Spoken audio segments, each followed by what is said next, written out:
In 1915, Keller joined the first board of directors of the Permanent Blind Relief War Fund, later known as the American Braille Press. In 1919, Keller accepted a job on the vaudeville circuit. Though she knew it would be risky, she was afraid that she might become a freak show, which she didn't want. But she also knew that it would be a great way to educate the masses about the struggles of the disabled. She was introduced as the star of happiness. Sullivan would start with the story of Keller's beginnings, basically the same story that was later made famous, The Miracle Worker. Then she would lead Keller out onto the stage where she would amaze the audience by actually speaking a few words.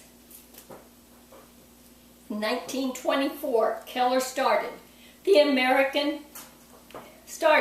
Helen Keller Endowment Fund, and that same year she joined the staff of the American Foundation of the Blind as a counselor of national and international relations.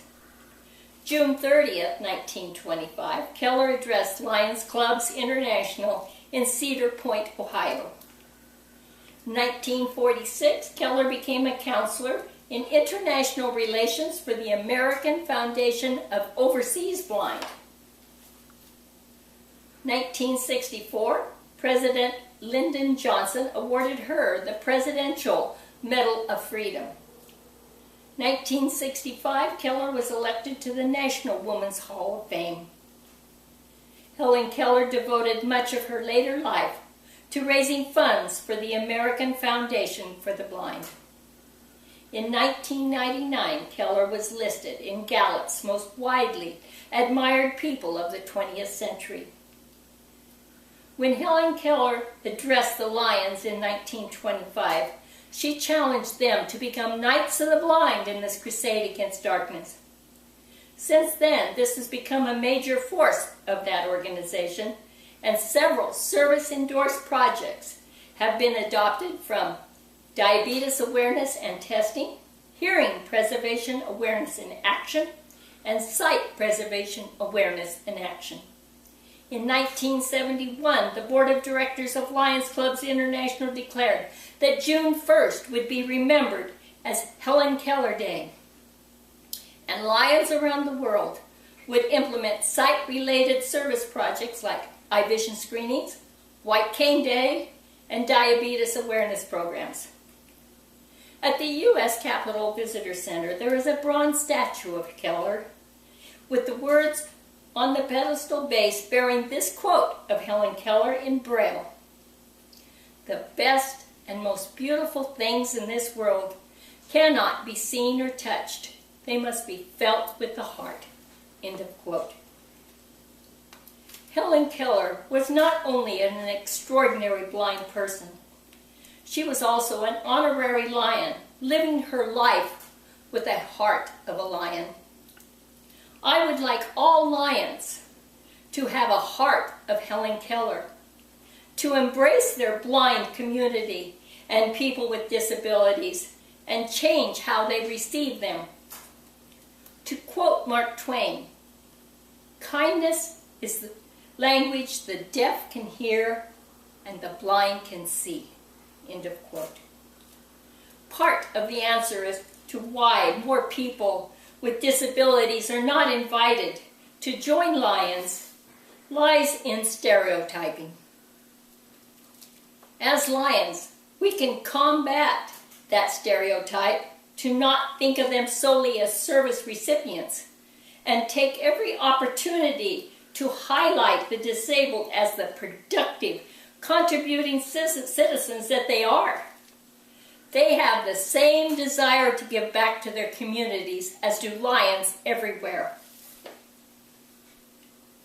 Last but not least, I will now share with you most of that famous speech from 1925.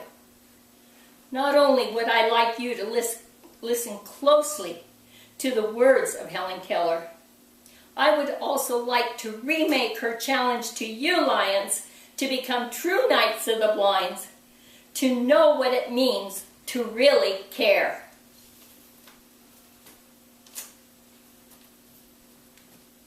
Dear lions, I suppose you have heard the legend that represents opportunity as a capricious lady that knocks on every door but once. And if that door isn't opened quickly, she passes on, never to return. And that is as it should be. Lovely, desirable ladies won't wait. You have to go out and grab them. I am your opportunity, and I'm knocking on your door. I want to be adopted.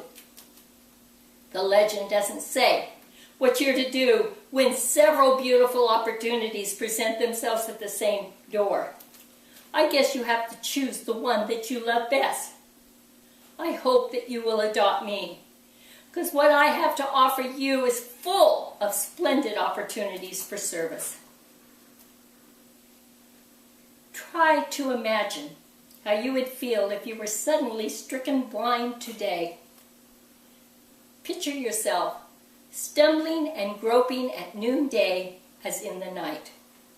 Your work, your independence, gone. Wouldn't you be glad if a friend took you by the hand and said, "Come with me, and I will teach you how to do some of the things that you used to do when you could see"? You have heard how, through a little word drop from the fingers of another, a ray of light from another soul touched the darkness of my mind, and I found myself, found the world, found God. It is because my teacher broke through that dark, silent imprisonment which held me that I have been able to work not only for myself but for others. It is the caring that we want more than money. The gift without interest and sympathy of the giver is empty. If you care, if we can make the people of this great country care, then indeed the blind will triumph over blindness. Will you not help me hasten the day when there shall be no preventable blindness, no little deaf-blind child untaught, no blind man or woman unaided?